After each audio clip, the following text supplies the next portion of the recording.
I don't want to set the world on fire. They had good reason to believe so. They saw what was happening in Europe. They saw that America's allies, particularly Great Britain, was in trouble with the Nazis, and the United States was not doing everything that we could to help, especially not stepping in. So the Japanese believed that if they could take our military out, our Navy out in one decisive blow, the United States would make a negotiated peace settlement, and they wouldn't have to worry about us for the rest of the war. And also, alternatively, even if the attack at Pearl Harbor did occur, then Hitler wasn't exactly known for keeping his promises. And he had an agreement with the Japanese, the tripartite agreement, where they pledged to come in on each other's behalf and defense if one were to go to war. And Hitler could have just said to Japan, you know, you fight your war in the Pacific, I'll fight mine in Europe, and we'll just leave it at that. And who knows, perhaps, if that had gone differently, the United States never would have entered the war in Europe.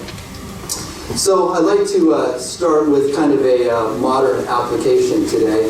Many of you probably heard in the news, Darryl Waring, who is the general manager of the Houston Rockets, recently sent out a tweet that said, "Fight for freedom, stand with Hong Kong." And that created a huge backlash, especially among the Chinese NBA fans, who are not big fans of the Hong Kong freedom movement. And last year, there were over 640 million Chinese viewers who were watching the NBA on TV, and they were very upset with that tweet. And in fact, the head of the Chinese Basketball Association, Yao Ming, who once played for the Houston Rockets, said that he condemned Darryl Waring for his comments, and that they were going to halt any cooperation with the Rockets in the future. So this reminds me of a quote from Benjamin Franklin: "Those who give up essential liberty to purchase a little temporary safety deserve neither liberty nor safety." Now, my question to add to what if the United States had not entered the war: is freedom worth fighting for? So I've got a little chart. This is from the National World War II Museum that I just accessed online. And I'll give you a minute to kind of look over the data, look over the statistics for a minute, and then I'll ask you a few questions and we'll see what we can come up with. So go ahead and just take a look.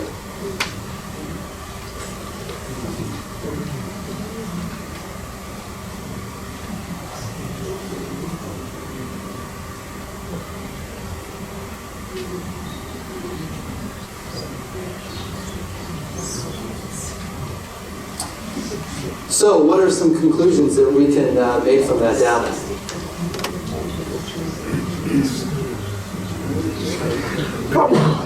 Soviet Union suffered badly. Soviet Union suffered badly, definitely. The men were gone. 1/3, yes, absolutely. Good. Any others? So what countries are missing? If you total up, if you look at the bottom, 60 to 65 million, when I was in school, the number was about 50 million, but over time, historians have increased those numbers because through more and more research, they've determined the casualties are indeed higher, 60 to 65 million. If you total up all of those numbers, that only comes to about 38 million. So who do you think is missing? Australia, New Zealand, good. Italy. China, Italy, good. Philippines, good. Poland, excellent. Yeah, China lost 20 million people, 17 million of whom were civilian. Indonesia lost 3 to 4 million, all of them were civilian. Poland lost 5.6 million, of those 5.3 million were civilian. What's interesting is that this war was the worst war we've seen in history, and 75% of the casualties were civilian. 80% of the people who died in this war died because of the losing side, not the winners. The losers actually lost fewer men than the winners. The Japanese had a kill ratio of about 1 to 7. For every one Japanese soldier, they killed 7 of their enemy. Now that included civilians as well, who cannot fight back. But that shows you the devastation of this war. So I would say this war is not only a war between the United States and the Axis powers, this is also a war against evil. So another question, I guess, that goes along with that is, did we win? So here's a photograph of a carnival float that features two grotesque caricatures of Hasidic Jews with hook noses, hands reaching out for money, and a rat sitting underneath the money bags. Where do you think this picture was taken? Germany, that's a good guess. When do you think it was taken? 38. Somebody said recently, somebody said 38. I would guess 38. That would be a really good guess. But actually, recently is correct. This is Ulst, Belgium, March 6th, 2019. In 2017, the FBI recorded that anti-Semitic hate crimes of a rate of 3 times higher than anti-Muslim religious hate incidents, at almost 60% of the total. The European Union Agency for Fundamental Rights has now published 2 comprehensive reports that indicate that the spread of anti-Semitism is getting worse and has gotten worse over the last 10 years. So while the Allies won the war, the ideology of hatred still persists today. So I'm going to start off with a little bit of theory, and then we'll get into the details. So the theme is the Christian response to evil. And I'm reminded of a verse, one of a Bible verse that I find to be very applicable, I think, in this situation. Ephesians 6:12. For we do not wrestle against flesh and blood, but against the principalities, against powers, against the rulers of the darkness of this age, against spiritual hosts of wickedness in heavenly places. So war is never good, but sometimes it is necessary. And war can be inevitable. And sometimes the only way to keep sinful people from doing great harm to others, especially to the innocents, is for good people to stand up and to say no and to put a stop to it. One of my favorite authors, Christian authors, he's a Christian apologist, Ravi Zacharias. He has a book called Why Suffering? And in that book he says, remember, there is a cross and a hill called Calvary. There is a suffering Savior and a relationship where he gives us comfort. God does not conquer in spite of the dark mystery of evil. He conquers through evil, suffering, and pain. We might be looking for an answer, but what we need is a person, Jesus Christ. So I think the response here, there's a differentiation between the personal response and the national response. Individually as a Christian, I can have a certain perspective on how I respond to war, if my country goes to war. There are some believers who feel adamantly that pacifism is the way that the Lord would lead us to go. And there's others who would say, no, the best way to represent your faith is to stand up and answer that call. So what I wanted to do is I wanted to look at the national response. As individuals, we have to make that decision based on our conscience and the work of the Holy Spirit in our lives. But as a nation, how did we come to that point where we decided to go to war? So that's what I'd like us to look at a little bit today. So the idea of going to war has been consideration among Christian theologians for centuries. In fact, Augustine of Hippo first proposed the idea that war could be necessary and lawful if it is conducted appropriately in the pursuit of peace. Thomas Aquinas established the conditions under which the just war could occur. And those conditions had 2 big categories: jus in ad bellum and jus in bello. Jus ad bellum has 4 criteria. The first one is just authority. Do the leaders have the authority to make this decision? Is the cause just? Is it worthwhile? Is innocent life being threatened? And can the government step in to prevent that? Is it of the right intention? Force may be used to correct a wrong suffered. And finally, the fourth is war the last resort? Have we tried to exhaust all the other alternatives?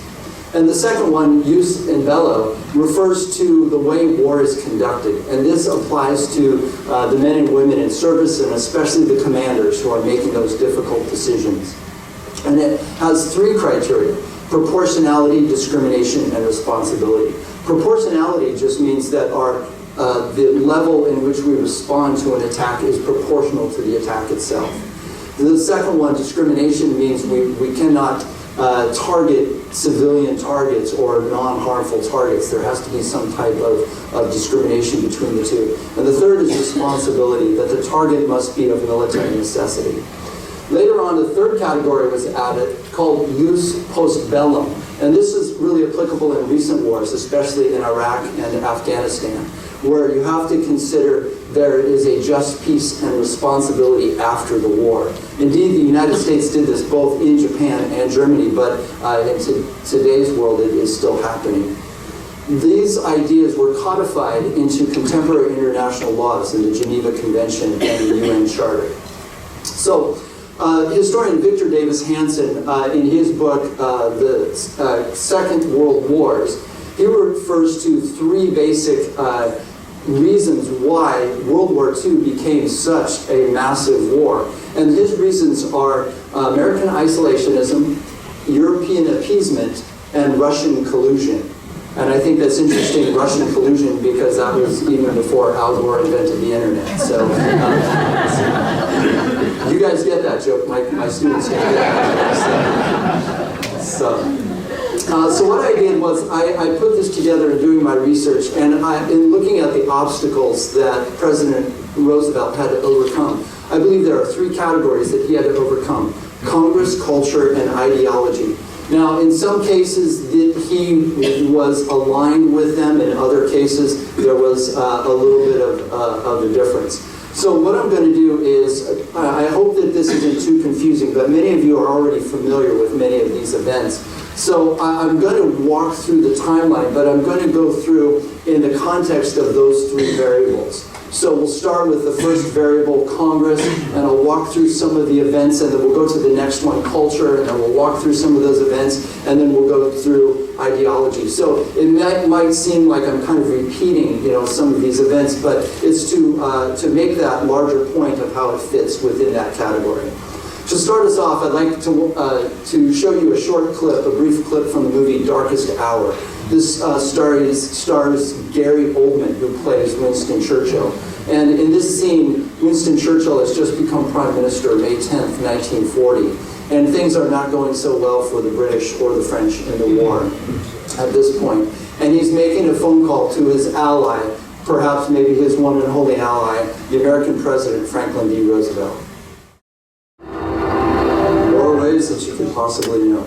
So, within 50 days, the French will have surrendered, and the British will have evacuated their entire army from Europe. Germany at this point has signed a non-aggression pact with the Soviet Union, and Britain stands alone as the only democracy fighting the Nazis. So, the three obstacles that I mentioned, Congress, culture, and ideology. The first obstacle is that I'd like to talk about is Congress. Winston Churchill famously once said, "You can always count on the Americans to do the right thing after they have exhausted every other possibility." So, in the 1930s, there was a flood of books that came onto the U.S. market that addressed the issue of why the United States had gotten involved in World War I. And my apologies to those of you who are in banking, but the ultimate conclusion was that it was those greedy bankers who forced America into World War I. And this led to an extreme amount of public outrage in 1934. At this point, Senator Gerald Nye from North Dakota organized a committee to investigate the reason why America had gotten involved in World War I. And they started documenting the large-scale profits that a lot of the banks and war industries had made during the First World War. And more public anger grew, and soon those greedy bankers became known as the merchants of death. So Senator Nye was a member of the Congress that was really on the extreme end of isolationism. There were a number of different isolationist groups in Congress and the Senate at the time, and Nye would even go so far to the point where he would be willing to give up American rights as a neutral power. That is, to not even defend ourselves on the high seas. So this committee ended in about 1936 after Senator Nye had made an attack on President Wilson. and had said that Wilson withheld important information from Congress in order to get the war declaration, and that just went too far for the Democratic members of the committee, and so the committee lost its funding.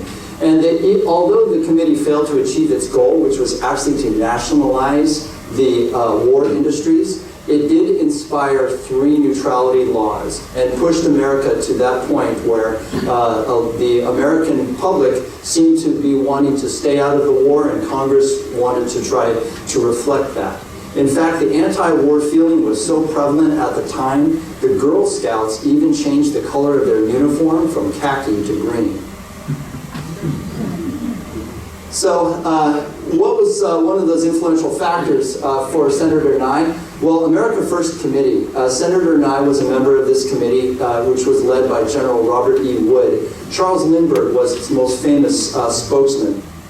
And Lindbergh believed in hemispheric defense of the United States, and that the AFC, America First Committee, was really an amalgamation of a whole bunch of different groups, everything on the spectrum from conservatives to socialists to pacifists and even communists.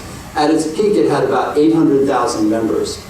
So that on the screen, you can see this. The top excerpt is from Charles Lindbergh's diary, in which he says, "Our greatest hope lies in the fact that 85% of the people in the United States, according to the latest polls, are against intervention." So he seems to be reflecting what the American public wants, that America wants to stay out of the war. But what is kind of troubling about the America First Committee is that it was funded by families who owned companies like Sears Roebuck and the Chicago Tribune, and many of the prominent members were anti-Semitic, including Henry Ford and Avery Brundage. Avery Brundage was the head of the U.S. Olympic Committee that had prevented 2 Jewish athletes from competing in Berlin in 1936. And you can see that from the second quote. A few far-sighted Jewish people realized the stand and opposed to intervention, but the majority still do not. The greatest danger to this country lies in the large ownership and influence in our motion pictures or press, our radio, and our government. And indeed, Gerald Nye even made a comment once where he said, "The Jews in Hollywood are being hell-bent on dragging America into war by making films like Sergeant York." If you've seen Sergeant York, it's about a World War I hero, and it glamorized that war. So they're associating the Jews in the entertainment industry. Not surprisingly, the America First Committee was disbanded 3 days after Pearl Harbor. So the neutrality laws, the first law came in August of 1935, and it prohibited the export of arms, ammunition, and implements of war. It also said that American citizens traveling overseas in war zones would do so at their own risk. And originally, Franklin Roosevelt opposed the passage of these laws, but he saw that Congress was predominantly in favor, and he also saw the American public seem to be in favor of this legislation. So the law was renewed again in 1936, and in 1937, they added to it that it prohibited loans and that any arms shipments to belligerents. Yes, sir? Wasn't Texaco supplying oil and all the energy to Hitler, Stalin, and Franco? Yes, and yes, Mussolini? yes. Weren't they fueling the war? Right, exactly. Were they anti-Semitic executives as well? That's a really good question. I do not know that. That's something I would have to research. It was interesting, too, that the only vice president that really mattered was Wallace. And FDR said, if you don't allow me to have Wallace as my vice president, we will not take a 3rd term. He stepped down because Wallace was pro-Jew and pro-black. And all the unions said, we'll blackball Wallace if you put him in as your vice president. We don't want you. And FDR said, well, then I don't want to be president. Wow. You deal with this on your own. Wow. They really backed down. Wow, that's very interesting. I know, I think Eleanor Roosevelt had a little bit She did. to do with it. So, thank you for that, sir. That's very interesting. In 1937, the law also prohibited loans and arms shipments to belligerents and included civil wars. At this point, Spain was in the midst of a civil war. And of course, the Nazis, the fascists, were supporting Franco and the fascists in Spain. By 1939, Germany had occupied Czechoslovakia, and there was a fierce debate in Congress as to what should America's role be. So by November of 1939, a final neutrality law was passed, and with it, they lifted the arms embargo portion of the Neutrality Acts, and they implemented what would be called cash and carry. So this would mean the foreign powers could now buy weapons from the United States, but they would have to pay cash, and they'd have to use their own ships. And what this would do would, number one, cash would prevent loans, and that was, those greedy bankers from World War I. We tried to prevent that from happening again. And second of all, using their own ships would minimize risk to American lives and American ships. By 1940, France had fallen and Britain was under siege, and Roosevelt had pledged to provide the British with all aid short of war. And by June of 1940, the United States had sent Britain 500,000 rifles and 80,000 machine guns. In early September of 1940, the United States traded 50 World War I destroyers for bases that the British had controlled. And Winston Churchill referred to this neutrality law as a decidedly unneutral act. By 1940, late 1940, the British had run out of cash.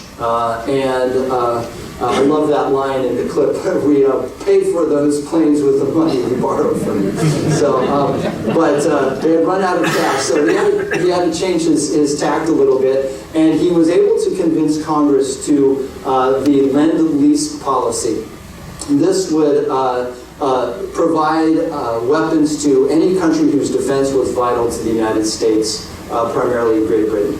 And Roosevelt used the garden hose analogy to kind of explain to the American public why this was a good idea.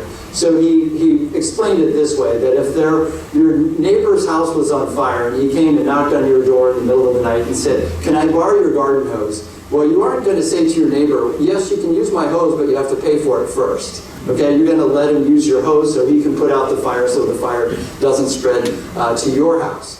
To which, when Senator Robert Taft had learned of that remark, he said, "Lending war equipment is a good deal like lending chewing gum.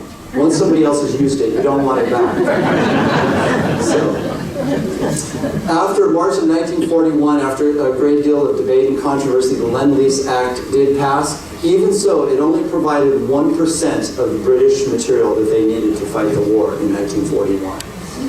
Military advisors actually opposed President Roosevelt to use the Lend-Lease to apply to send weapons to the Russians. The American military believed that the Russians could not hold out against a Nazi onslaught, and they felt that those weapons would just go into the Nazi hands very quickly. Plus, it would set American industry back if we had traded with the Nazis. Well, FDR was able to overrule them and convince them that it was important to support the Nazis as well, because that's putting pressure on Hitler from two sides, from two fronts.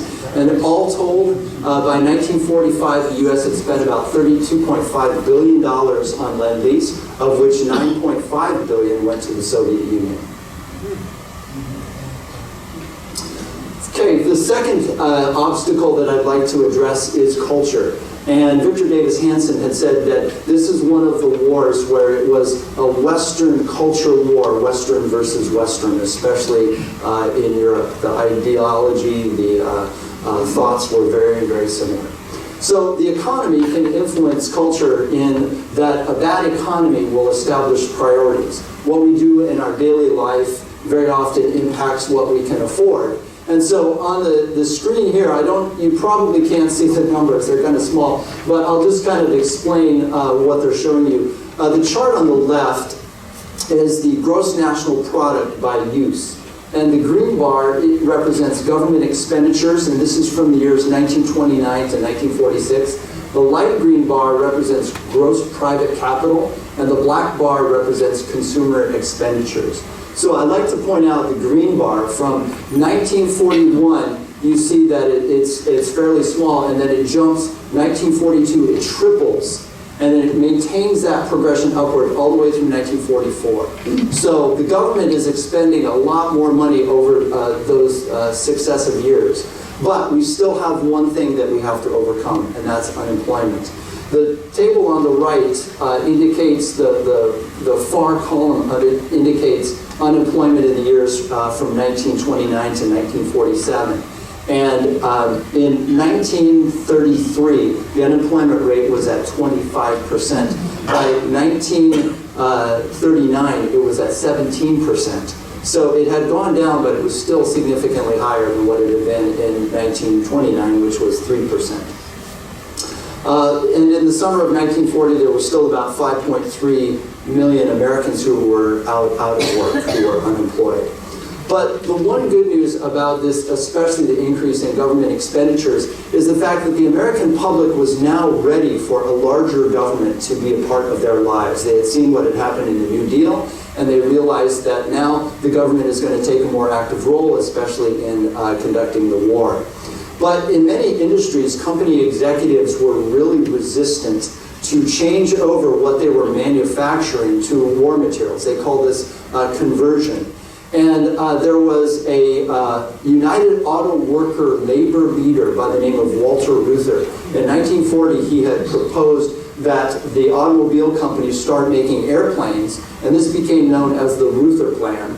And eventually this caught on. Initially, the executives didn't want to do it because they didn't want to lose the profits that they were making by selling consumer goods. So, but by 1942, eventually, more and more companies started converting and moving forward with producing war materials. And of course, Pearl Harbor increased that significantly as well.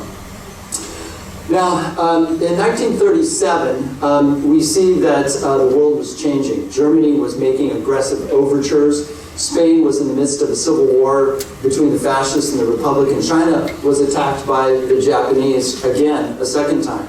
As a young man who contracted polio, FDR understood the meaning of quarantine, and he tried to convey the sentiments to the American public. So the context of this quarantine speech came at a time after the Japanese attack of the Chinese at the Marco Polo Bridge in July of 1937.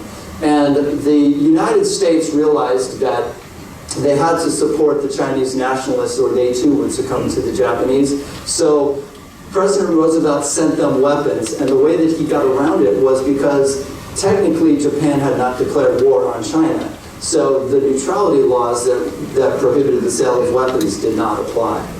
So I don't know if you were able to pick up a handout when you came in, but on the handout that is provided, the very first excerpt is from the quarantine speech delivered by Franklin Roosevelt, October 5th, 1937. And I'm not going to read the whole speech, but I do want to read just a portion of that so that you can kind of understand where Roosevelt is, what he's thinking. So I'm going to start with the paragraph that says, war is a contagion. War is a contagion, whether it be declared or undeclared. It can engulf states and peoples remote from the original scene of hostilities. We are determined to keep out of war, yet we cannot insure ourselves against the disastrous effects of war and the dangers of involvement. We're adopting such measures as will minimize our risk of involvement, but we cannot have complete protection in a world of disorder in which confidence and security have broken down. So later on in this speech, he goes on to address the peace-loving nations of the world to quarantine or basically isolate the aggressor nations in order to try to stop and prevent the spread of war. But the reactions to the quarantine speech were kind of interesting. The first one comes from the New York Herald Tribune, and I'll just kind of summarize some of the points that were made. The author says that Roosevelt's quarantine speech was not very specific. It was wholly emotional, and there were no specific economic sanctions mentioned. It really just gave Roosevelt the open door to just do whatever he wanted, to give him flexibility. The one on the bottom even goes further. This is from the Boston Herald. And it says, the mantle of Woodrow Wilson lay on the shoulders of Franklin Roosevelt when he spoke yesterday in Chicago. It may be true that the very foundations of civilization are seriously threatened. But this time, Mr. President, Americans will not be stampeded into going 3,000 miles across the water to save them. Crusade if you must, but for the sake of several million of American mothers, confine your crusading to the continental limits of America.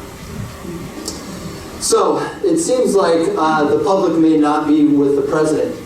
This is the percent of people that answered a survey to yes to help England rather than avoid war. And this had been through April of 1939 through April of 1941. And you can see that it's fairly low. The bottom axis there, or the lowest number is 30%. So it's right around 30% up until about the fall of 1940.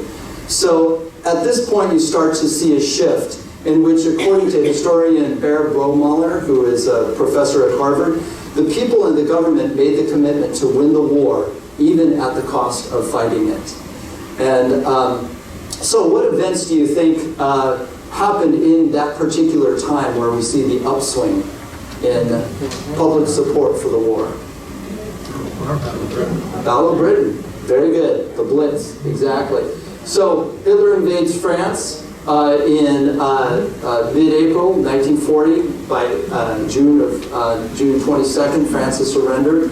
And then the Battle of Britain, July through October 1940. So the American public is watching this and seeing what's happening. The support for the war is growing.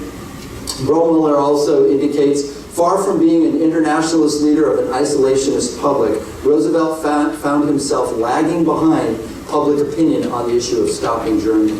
And one of the things that I was discovering as I was doing my research is that historians will kind of disagree. Did Roosevelt lead public opinion, or was he following public opinion? And it kind of depends on who you read of what he was doing. But one thing is for certain, Franklin Roosevelt was a very adept politician, and he knew how to read the public.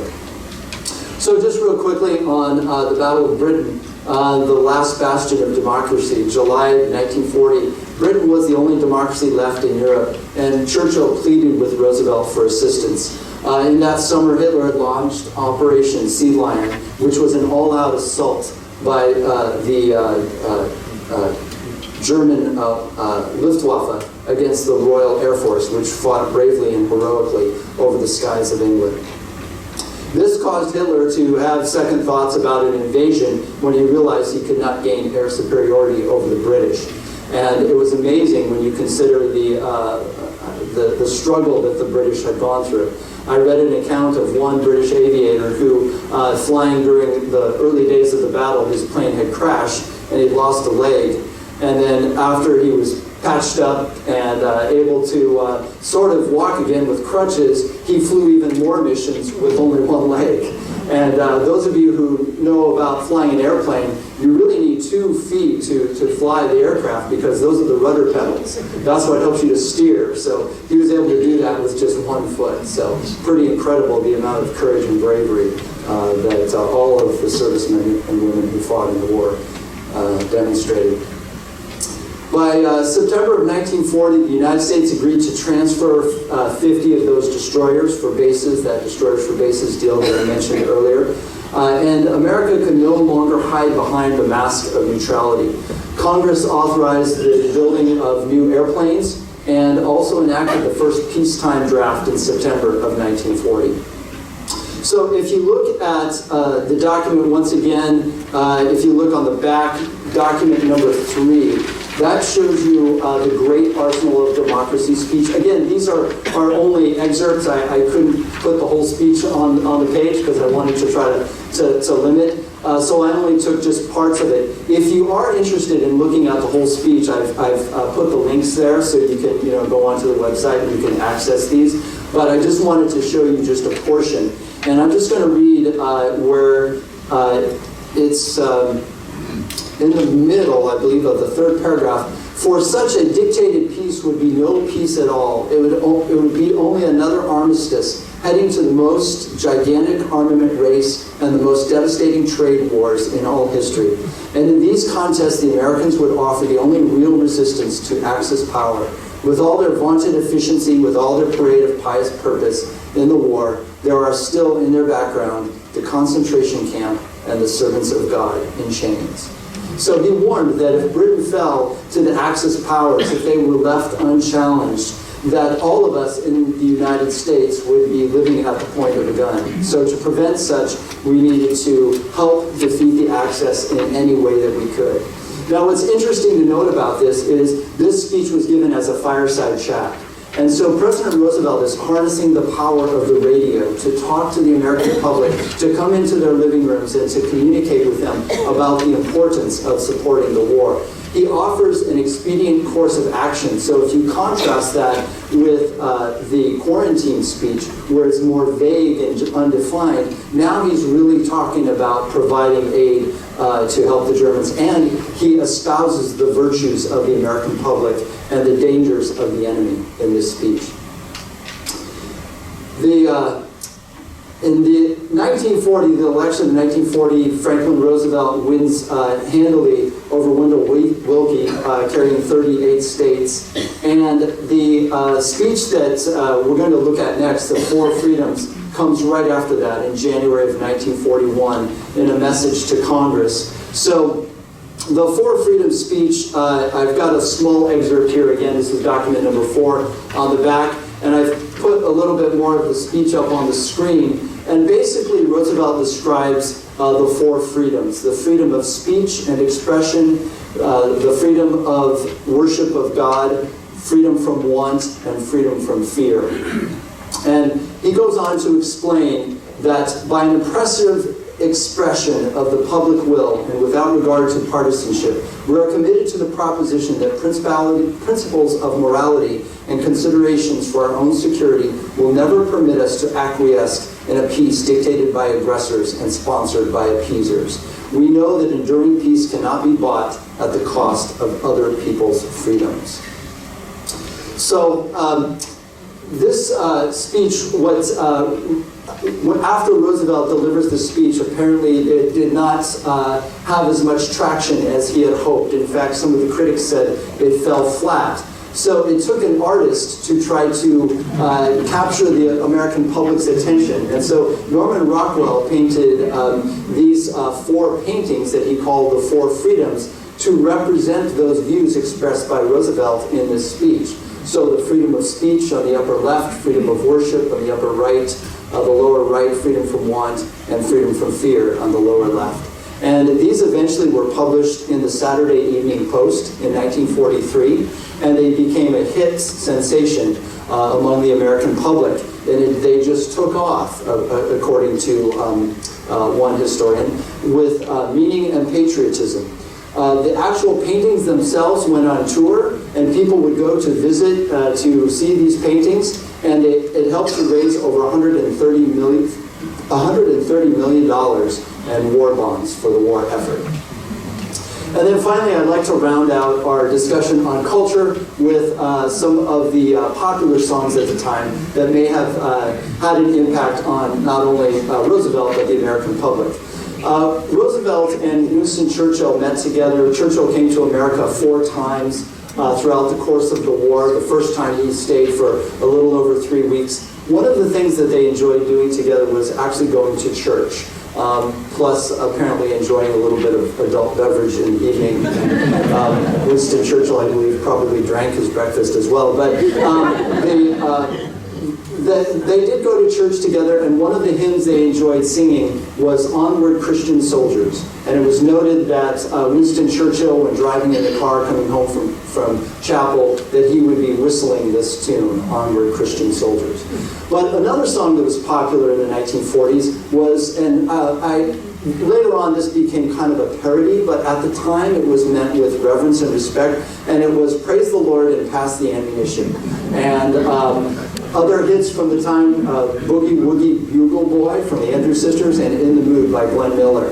So I'm going to play a little bit of the "Praise the Lord and Pass the Ammunition." Now, this is an old recording. This is like the original recording from Frank Lesser, so it's a little bit muffled. But, and if you can't hear the lyrics, I'll repeat the lyrics after I play the clip.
So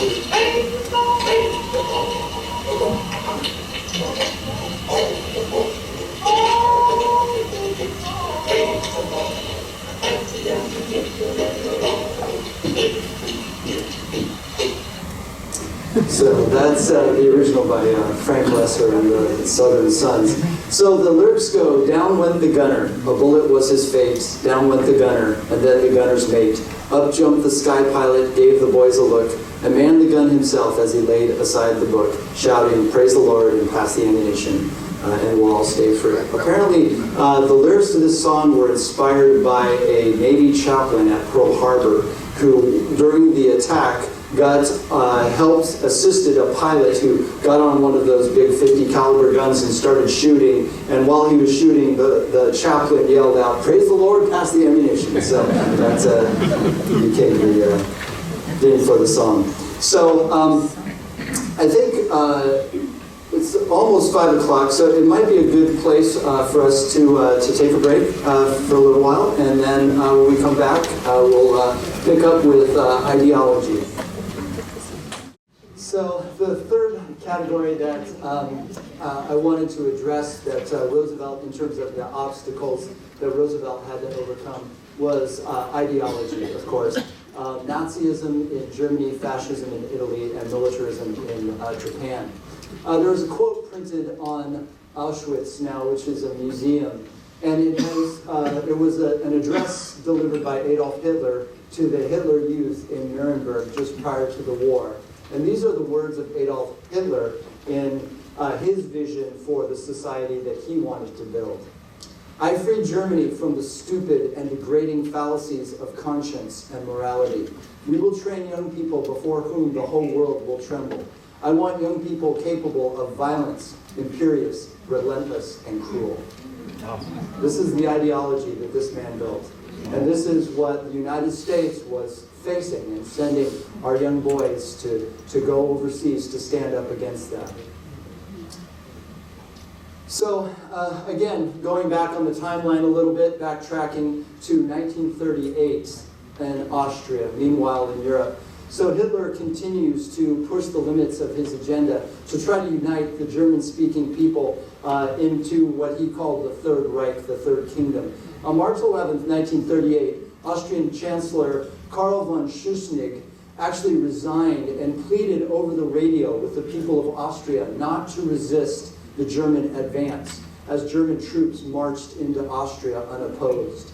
The photograph in the middle on the slide depicts the Loos House in Vienna with the words, "Those of the same blood belong in the same Reich." This was a banner displayed after the Anschluss to encourage the Austrian people to vote for incorporation into the German Reich. They would hold a plebiscite, a yes or no vote, in which the people of Austria would decide whether they wanted to become a part of the Third Reich. The results, 99.7% of the Austrian people voted yes. What is amazing is that 12,000 Austrians actually voted no, including the Von Trapp family, as they were stated. At this time, there were 4% of the population were Jewish in 1938, but Jews nor Gypsies could vote because the Nazis had prohibited them from participating in the election, or in the plebiscite. The photograph on the far right shows Jews being forced to scrub Schuschnigg's Fatherland Front slogans and Catholic crosses that were painted on the sidewalks. Now, this is kind of a retaliation and a slap in the face on Schuschnigg, because what he had done prior to the Anschluss was, as the Nazis were trying to gain political control in Austria, he would arrest Nazis and force them to wipe clean the Nazi swastikas and symbols on the sidewalks. So this was in retaliation. But notice who they're using. They're using the Jews. The Paris Peace Conference in 1919 changed the world significantly after World War I. 3.25 million German-speaking people who lived in Bohemia and Moravia were transferred to a new country called Czechoslovakia that had never existed before. It was a multi-ethnic, multilingual Catholic Protestant conglomeration. And from 1920 to 1938, there were repeated efforts by the German people who lived there that appealed to the League of Nations, saying that their rights were being violated by the Czech government. So Hitler had promised the German people what he called Lebensraum, or living room, living space, space for them to spread out. U.S. correspondent William Shire, who was stationed in Berlin at the time, wrote in his diary, "The Nazi press is full of hysterical headlines, all lies. Some examples, women and children mowed down by Czech armored cars, or bloody regime, new Czech murders of Germans." All of these were untrue, but all of them were meant to encourage the people of Germany to align with Hitler's idea of trying to take over Czechoslovakia. So Hitler sent troops to the border of Czechoslovakia. France and Great Britain had promised to protect Czechoslovakia. And a group of generals actually who were trying to overthrow Adolf Hitler secretly met with their British intelligence counterparts in Paris and said, "We believe that we can take down Adolf Hitler, but you have to help us. He's planning to take over Czechoslovakia. Please try to talk to Neville Chamberlain, the British Prime Minister, and convince him not to allow that to happen." So the British intelligence officers took that back, and they sent it up the chain of command, and Neville Chamberlain disregarded that and believed that that intelligence was not accurate, was not correct. So it was a mistake that would come back to haunt him. Hitler invited French Prime Minister Edouard Daladier and British Prime Minister Neville Chamberlain to Berlin to meet with him to discuss the fate of Czechoslovakia and make what he called his last territorial demand. On September 30th, 1938, the Munich Agreement was reached, which turned over the Sudetenland to Germany. Only the Sudetenland, though, not all of Czechoslovakia. And when Chamberlain returned home to Great Britain, he proclaimed, "My friends, there has come back from Germany peace with honor. I believe it is peace in our time." To which Winston Churchill, who at this point was kind of on the outs with Parliament, replied, "Gentlemen, you had a choice between war and dishonor. You have chosen dishonor. You will soon have war." So historians have looked at the Munich Pact, and they said there are basically, there's a lot of, that's been written about the Munich Pact and a lot of different opinions, but they can be boiled down into four broad categories or four broad perspectives on why Chamberlain did what he did, why he made this decision. The first one is called the Chamberlain caricature, and that is that he was dealt a bad hand, like in poker, and he just had to play the cards that he had, and that's what he did. The second is non-European constraints on diplomacy. That is, the British Commonwealth, India, Australia, New Zealand, would they agree to go to war to support Britain if they defended Czechoslovakia? And even more importantly, what was Japan going to do in the Pacific, and could Britain hold on to their empire in the Pacific? The third is British public opinion. There was actually a newspaper headline with a picture of Neville Chamberlain that read, "The man who prevented Armageddon." So the role of the press in convincing the British people that the best option was to give in to Hitler's demands. And finally, Britain's strategic vulnerability. They had a global empire, and they were concerned about protecting every part of their empire, not just what was happening in Europe. And if they were to use resources to defend Czechoslovakia, that would be fewer resources they would have in other parts of the world. So, London Times correspondent Claude Cockburn accused Chamberlain of turning all four cheeks to Hitler. So, on March 14th, Slovakia seceded from Czechoslovakia and became a separate pro-Nazi state. And Hitler demanded that the president of Czechoslovakia, Dr. Emil Hácha, come to Berlin to discuss the peaceful transition of the rest of Czechoslovakia over to Hitler. When Hácha left, he came by train, and his train was delayed a few hours. He was supposed to arrive early in the afternoon of March 14th, 1939, and he got in about 5 o'clock. And so Hitler kept him waiting until 1:30 a.m. the following morning. And when he did usher him in, he basically harangued him and demanded that he sign the papers over giving Czechoslovakia to Germany. And Dr. Hascher refused. At one point, he actually collapsed. Some believe that he may have had a heart attack or he may have just passed out from exhaustion. Whatever the case, Hitler's doctor assisted him and revived him. And I'll read the quote from, this is from William Shire, who describes the scene. Hitler left and left his ministers, Göring and Ribbentrop, to deal with the Czech president. He said the German ministers, Göring and Ribbentrop, were pitiless. They literally hunted Dr. Hascha and Mr. Volkovsky around the table on which the documents were lying, thrusting them continually before them, pushing pens into their hands, incessantly repeating that if they continued in their refusal, half of Prague would lie in ruins from bombing within 2 hours. And then this would only be the beginning. Hundreds of bombers were waiting the order to take off, and they would receive that order at 6 in the morning if signatures were not forthcoming. Finally, Dr. Hascher relented and signed those papers, giving Czechoslovakia over to Adolf Hitler. On April 7th, Senator Bora from the United States stated, Hitler has taken Europe without firing a shot. So here's the map of the events that we've covered here over the last few slides. I didn't mention the militarization of the Rhineland, but I'm sure you're probably familiar. So Hitler, in violation of the Treaty of Versailles, moved troops into the Rhineland. He was not supposed to do that. And it's kind of like, the way I explain this to my students is, it's kind of like a teenager who comes home late for curfew, and they kind of test the boundaries. So maybe curfew's 11, and they come home at 11:15, 11:30, and they keep pushing the boundaries. Well, that's kind of what Hitler is doing. So when he militarizes the Rhineland in 1938, he told his commanders that if you are to be attacked by the French, if the French are going to enforce that Treaty of Versailles, retreat, because we don't have the resources to fight a full-scale war at this point. But in 1936, the Allies, the British, the French did nothing. And then the next step was the Anschluss in March of 1938 with Austria, and then finally the Sudetenland in September of 39, and by March of the following year, then all of Czechoslovakia had fallen to the Germans.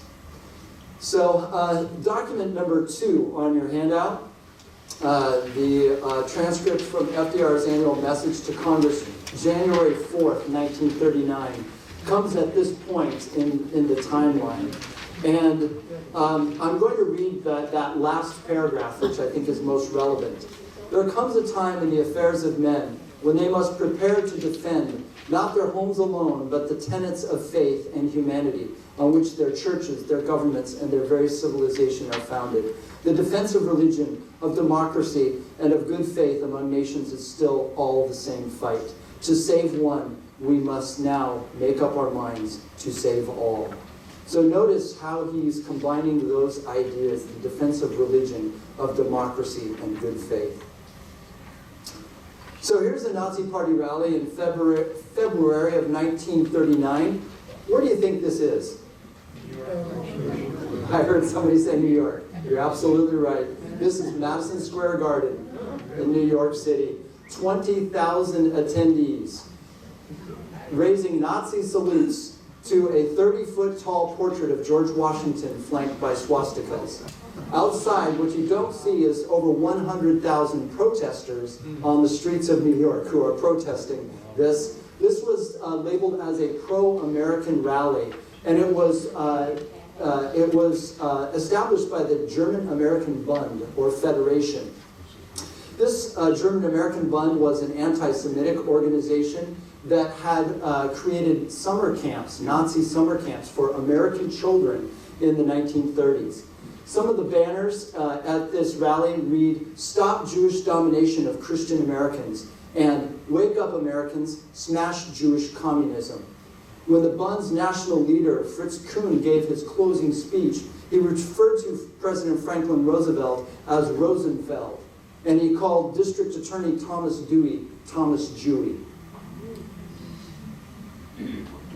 This is a picture of passengers on board the SS St. Louis. It departed May 13th, 1939 with 937 mostly Jewish German passengers on board, destined for Havana, Cuba. The trip would take about 2 weeks, but many of the travelers were holding invalid landing certificates, and the company that sold them their tickets knew this. And as they were traveling across the ocean, there were protests in Cuba, of course orchestrated by the Nazi sympathizers there, who were claiming that the Jews were communists coming to bring communism to Cuba. When the, imagine that. When the St. Louis arrived in Havana 2 weeks later, only 29 passengers were allowed to disembark. All of the rest had to remain on the ship and were sent back to Europe. As they were traveling back to Europe, they sailed past Miami. They could see the lights of Miami, and they sent messages to President Roosevelt, and they asked President Roosevelt to intervene on their behalf, to which there was no reply.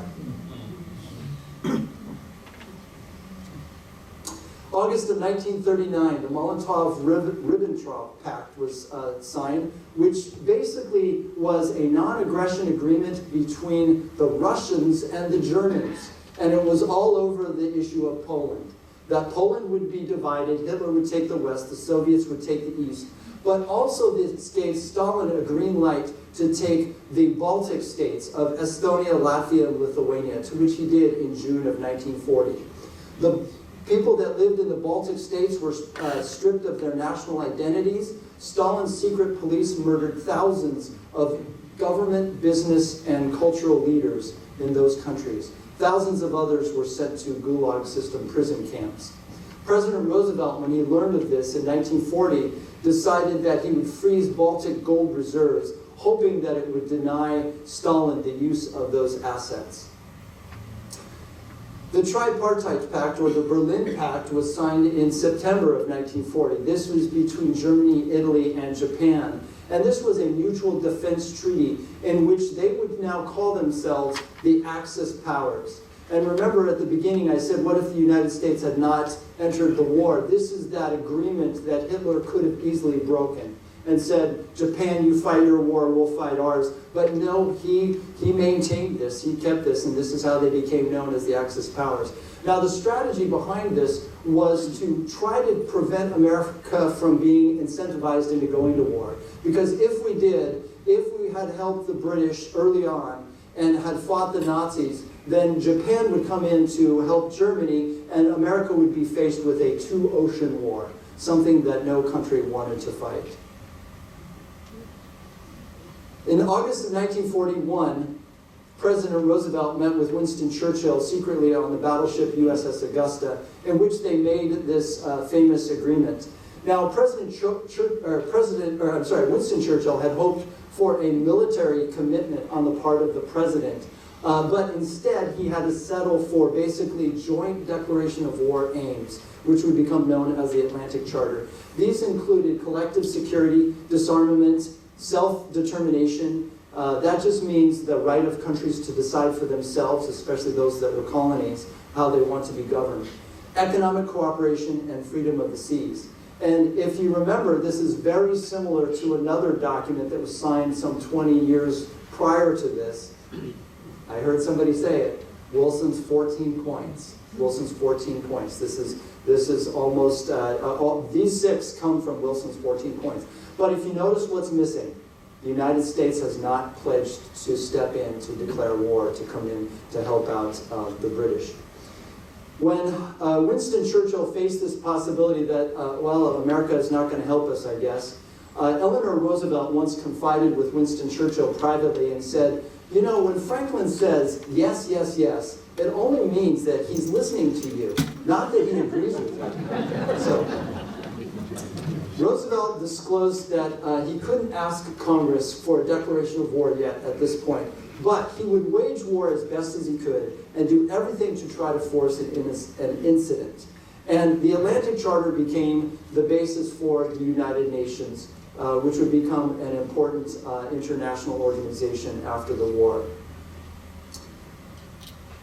Now I'd like to show you another short clip. This is from the movie Pearl Harbor, By the fall of 1941, the best FDR could do was agree to a series of war aims and goals, but he could not commit U.S. troops. So this is a clip from that movie. This stars John Voight as FDR.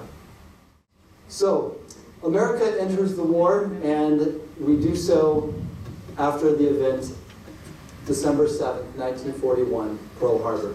180 Japanese warplanes launched from 6 aircraft carriers, and for 90 minutes they strafed the ground, dropped bombs, and destroyed American ships and lives. Over 2,400 Americans were killed and 1,178 wounded.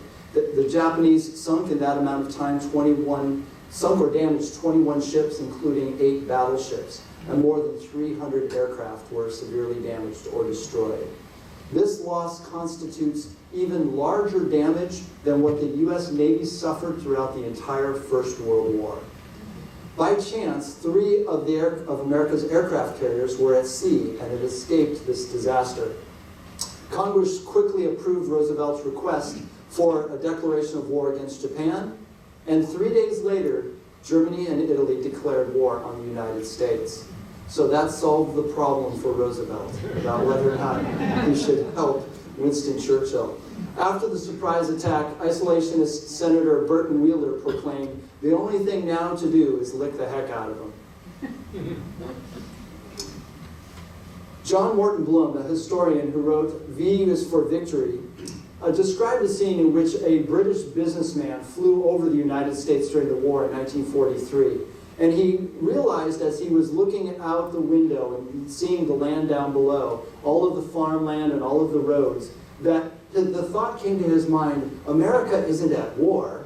I don't see any bombs. I don't see any destroyed cities. I don't see any, air raid, sirens going off. There's farmers working out in the fields. The roads are clear. America can't be at war, and yet they were.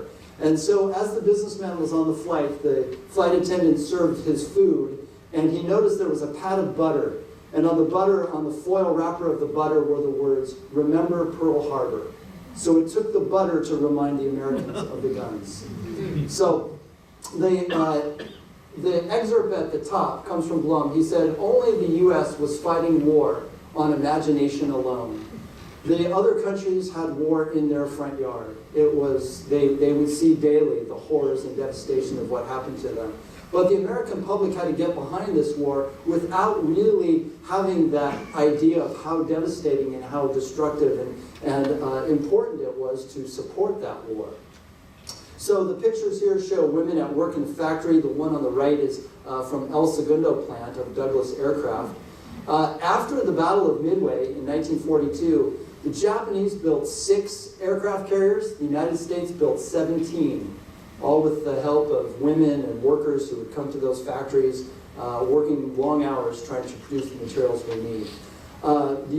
American industries would actually produce 2/3 of all the Allied military equipment produced during the war, which included about 300,000 aircraft, 200,000 artillery pieces, 86,000 tanks, and 2 million army trucks, a good number of which went to the Soviet Union.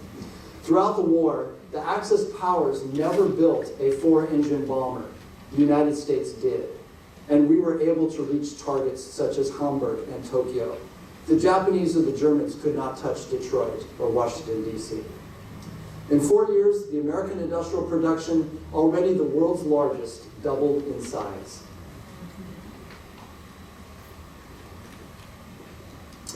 American media campaigns were enlisted to support the war effort as well. People were encouraged to buy war bonds, to support women in the war industries, in the workforce, and even to car share to save gasoline. I love that. When you ride alone, you ride with Hitler. So people could buy bonds with a yield of 2.9% with a 10-year maturity, and you could buy bonds as low as $25 all the way up to $10,000. And people were encouraged to save to buy those bonds. Over the course of the war, 85 million Americans purchased bonds totaling $185 billion.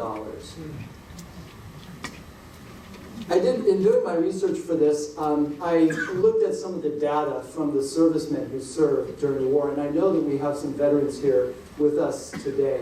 And I'd just like to just take a moment today to thank those veterans who served not only during the war, but at any point in our nation's history. And if you don't mind, those of you who are veterans, whether it was World War II or any war, if you wouldn't mind just standing up and let us recognize you for your service, because we do indeed thank you. Please, if you wouldn't mind.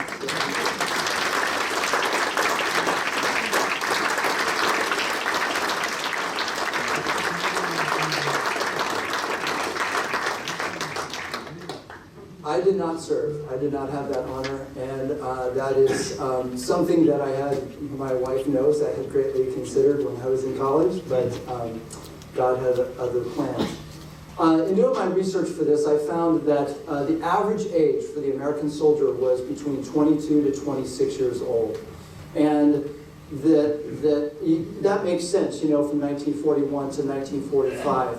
And in one of the pieces of data that I looked at, I just did a count of the age of the soldiers when they were inducted, when they joined the Army. And the median age was 19 years old. So the war was a great sacrifice to many. Studs Terkel, in his book, The Good War, describes a scene in which he interviews a family. And he is talking to an old Iowa farmer. And this is the scene, and I'll read it for you. An old Iowa farmer remembers the days before the war. That's when the real boost came. The war, but at what cost? He slumps in his rocker. His wife stares at the wallpaper. It is a long silence, save for the tick-tock of the grandfather clock. We had a boy ready to go to service. This neighbor told me what we need was a darn good war, and we'd solve all our problems. And I said, yes, but I'd hate to pay with the price of my son, which we did. So the war turned the Depression economy into a boom, but at what cost? Allied forces during the war had been pressured by the Soviets to open up a Western front. And in the summer of 1944, the Americans, British, and Canadian forces were ready to do that. 3 million Allied soldiers were poised to land at 5 landing beaches. The Americans used an interesting strategy of deception, using radio messages and even fake tanks and even fake units that would be poised at the part of England where it looked like they were going to invade France at the port of Calais, which is the narrowest point in the English Channel. And it would make sense, but that was not where the invasion was actually going to occur. But Hitler took the bait, and he ordered his generals to keep a large army at Calais.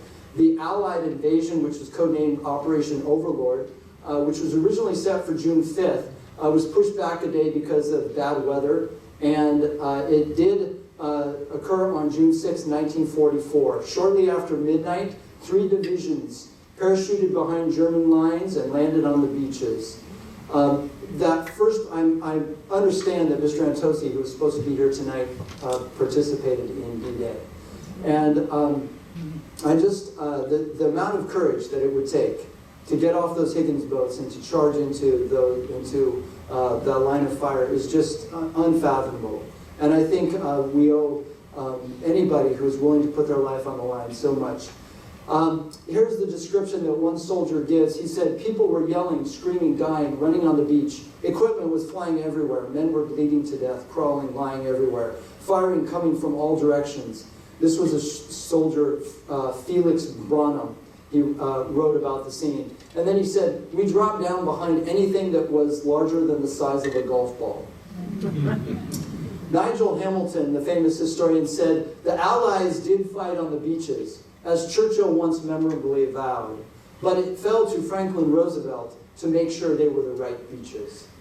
So there was a little difference here between what Churchill wanted and what Roosevelt wanted. Churchill wanted to preserve the empire.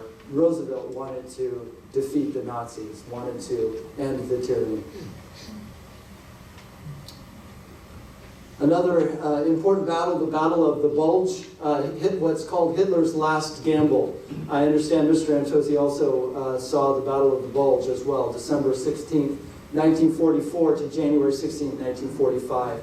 The German objective, as the Americans had taken the beaches in Normandy and moved eastward, the Soviets were moving westward and caught Germany in a vice. But the Germans made one last-ditch counterattack, and their goal was to try to split the American and British lines, push to Antwerp, and then crush the British army. And then from that point, they could sign a separate peace agreement with the British.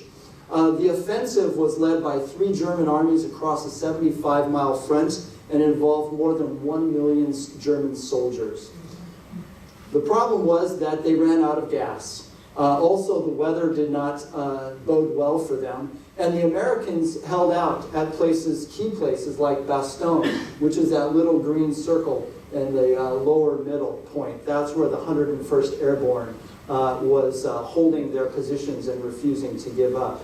That was the famous scene where the Germans had them surrounded and asked the American General McAuliffe, what are your terms for a surrender? And McAuliffe's response was nuts, meaning no terms, we're not going to surrender. So eventually reinforcements came. British Field Marshal Bernard Montgomery had moved along to the Meuse River and had gotten there very quickly. And then the American General Patton, George Patton, also brought in his army. And by that time, they were able to push the Germans back. The Germans suffered 120,000 casualties. The Allies suffered 75,000. But this would be a loss for which Germany would not recover. As the Allies were pushing their way closer and closer to Germany, they liberated the horrors of the Nazi death camps. And the realization of what the Nazi ideology had done became real. This is a picture of the Mauthausen concentration camp, which is 12 miles east of Linz, Austria. By the way, Linz is where Adolf Eichmann was from. This was liberated by the American 11th Armored Division on May 5th, 1945. But General Eisenhower had ordered a reenactment of the event of the following day. So this apparently is not the actual scene. But I'm sure those in the camp who had survived were very happy to see the American soldiers. Mauthausen was a very cruel camp. It was known for a practice called the Mauthausen parachute jump. The SS soldiers would force the Jewish prisoners to carry huge stones on their shoulders from quarries and carry them upstairs to the top. And the Jews would be forced to go in columns one after another. And when the first man would get to the top, the SS soldiers would push him backwards. And they would be like dominoes rolling down the stairs. And the Nazis did this as they saw the Allies were approaching. They knew they were going to kill the prisoners, but they wanted to make it as awful as possible. And so for 3 straight days, they had these Jewish prisoners carrying these stones up those stairs. And finally, on the last day, the prisoners that had survived joined hands together and jumped off the side of the cliff. So that's why the Nazis jokingly called it the Mauthausen parachute jump. The SS evacuated most of the prisoners from concentration camps in the spring of 1944.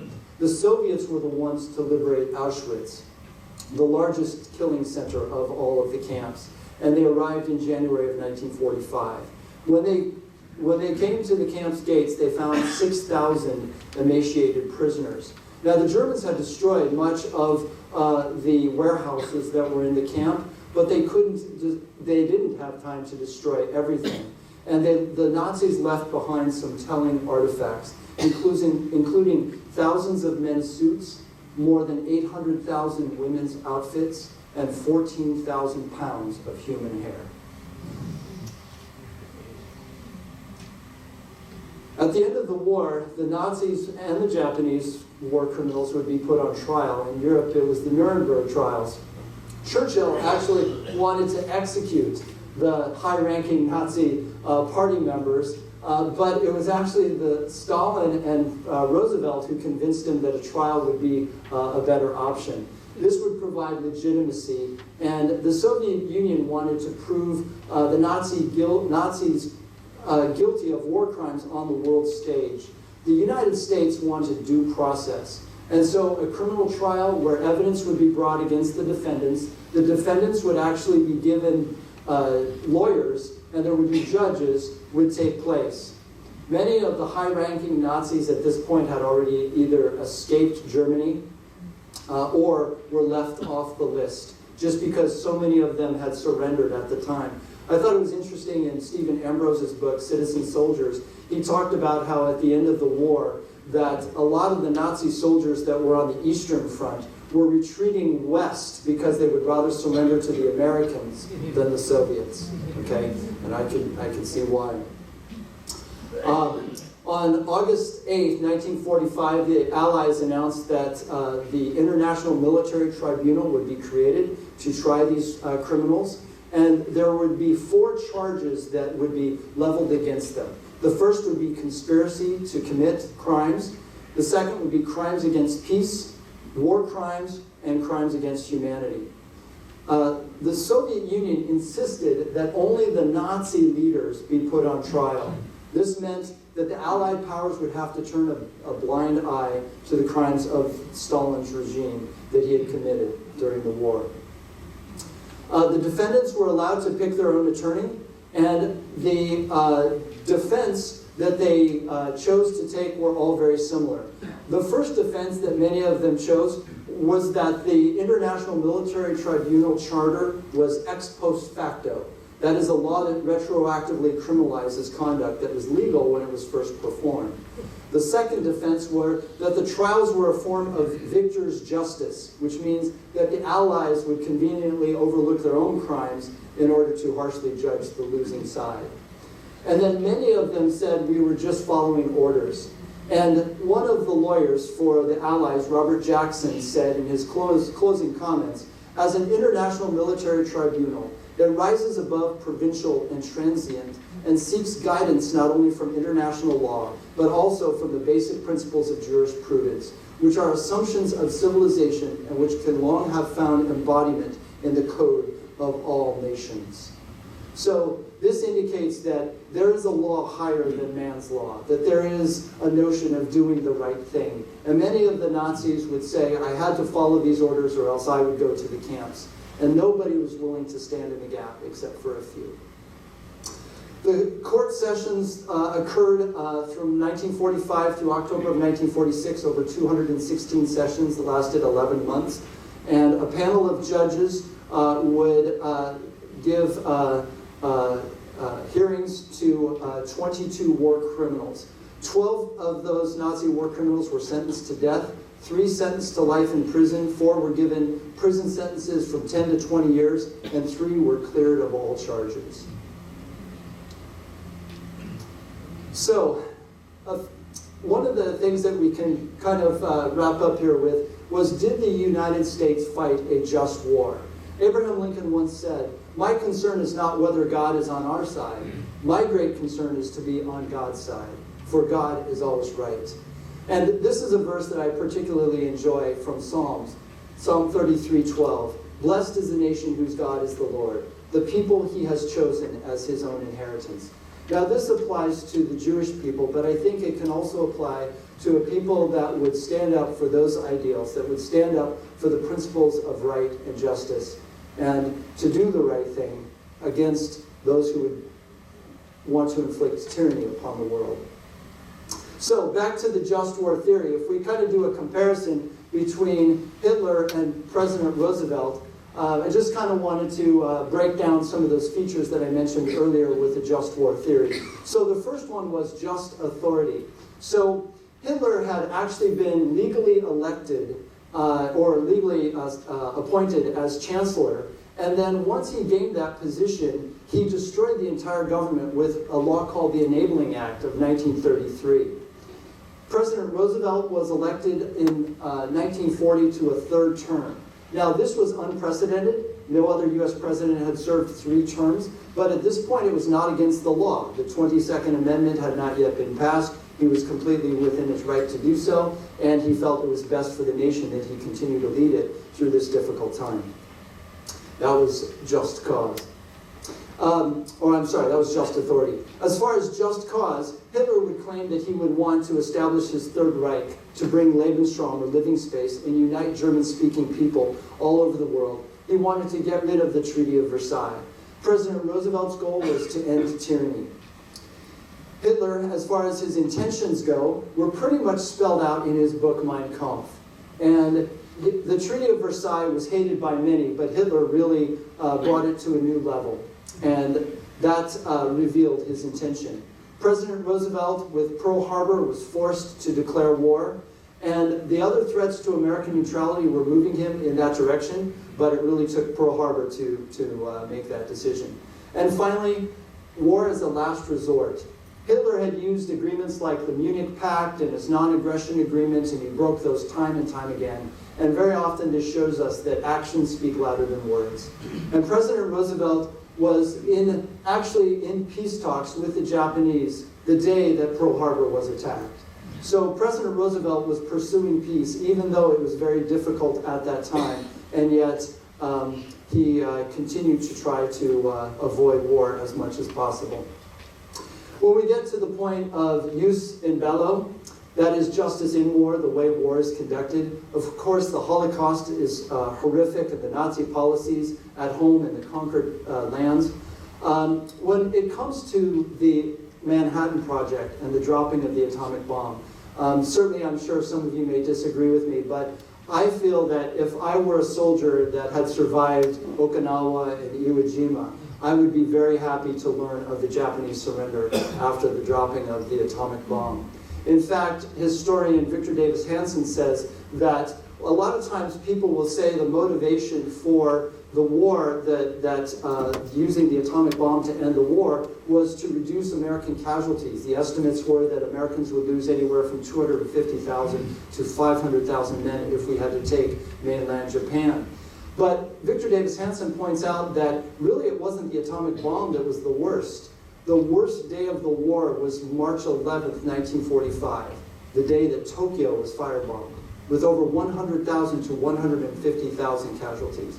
Now that had cost a lot of American, of course, material and lives to fly those missions over Tokyo. And with the use of the atomic bomb, we could just use one airplane. So even though it's horrific, it did end the war sooner. And many believe it did save lives. In terms of the Japanese-American internment, again, this is one of those decisions that a president makes that is a mistake. We look back on it and we can say that was a mistake, a grievous violation of rights. But I would just like to quote historian Charles Murray from his book, American Exceptionalism, where he said, "America is great, not always because of her actions, but because of her ideals that she strives to uphold." And it is those ideals that we live for. We aren't always perfect. We don't always do the right thing. But we're on the right side. We're on the right track if we maintain those ideals by which this nation was established. And finally, I wanted to talk about the idea of the soldier's faith.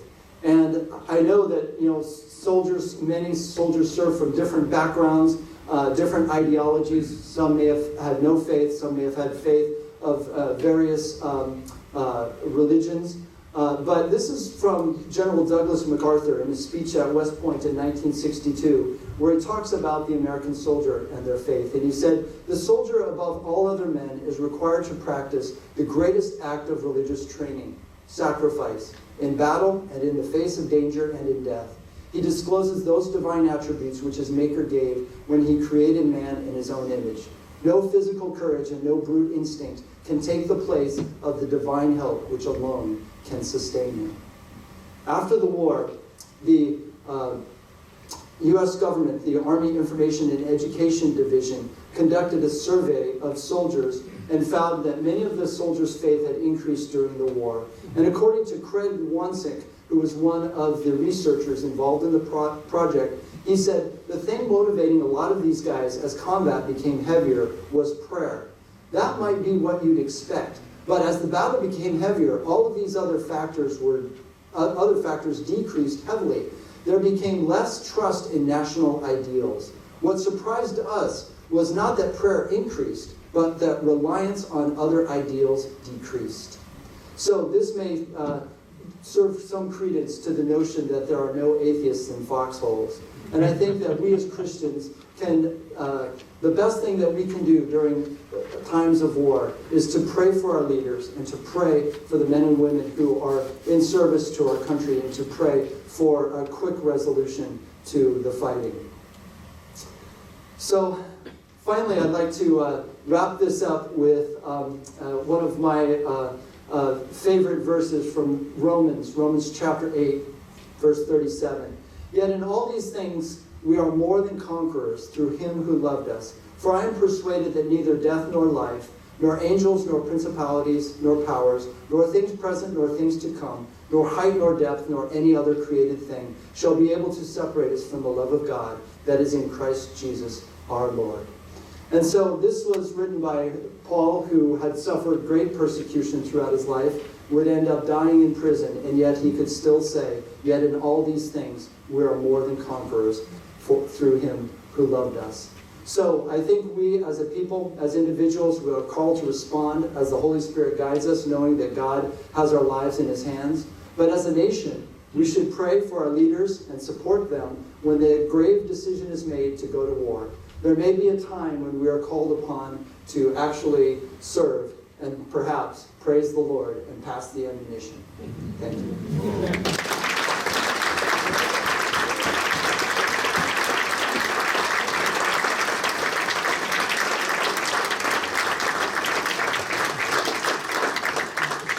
If anyone is interested, I have my references here. One of the books that I thought was really interesting was Conrad Black's Franklin Roosevelt. It's a really big, thick book, but it's got a lot of interesting stories in it. And then another one is the National World War II Museum website, which is very interesting. There's a lot of interesting links on that. If anybody would like any of these references or my slideshow, feel free. You can send me an email. My email is, that's kind of small, sford@smusd.us, or I'm sure you could contact Becky and get that information from her, and I'd be happy to send that along to you. If you like, I could try to answer a few questions, but many of you are very knowledgeable and probably know as much, if not more, than I do. So, but I'll be certainly glad to give it a shot. So, do you have any questions? Yes, sir. What do you think the... Hold on. The reason we use the microphone is because we're recording. So that's Jen, turn it on. Please turn it on. to turn it on. You have to turn the microphone Is it on? Well, you turn it on. Press the button. Press the button. There you go. What do you think was the situation when the German troops attacked Russia? How did that play into the United States' involvement in the war? Well, yeah, I think Roosevelt was relieved, because that would mean that would open up a second front that would put pressure on the Nazis to have to fight on the Eastern Front. And I think it gave a little bit of reprieve to Britain. And I think the person who was probably most happy with that was Winston Churchill. So. Yes, ma'am.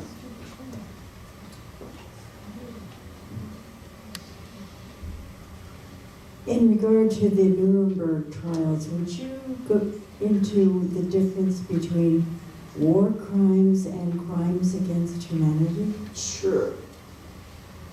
Yeah, I can bring that slide back up for you. So, a war crime would be defined as a violation of an internationally agreed upon rule for waging war. And crime against humanity would be murder, extermination, enslavement, deportation, or other inhumane acts against civilians, against the civilian population.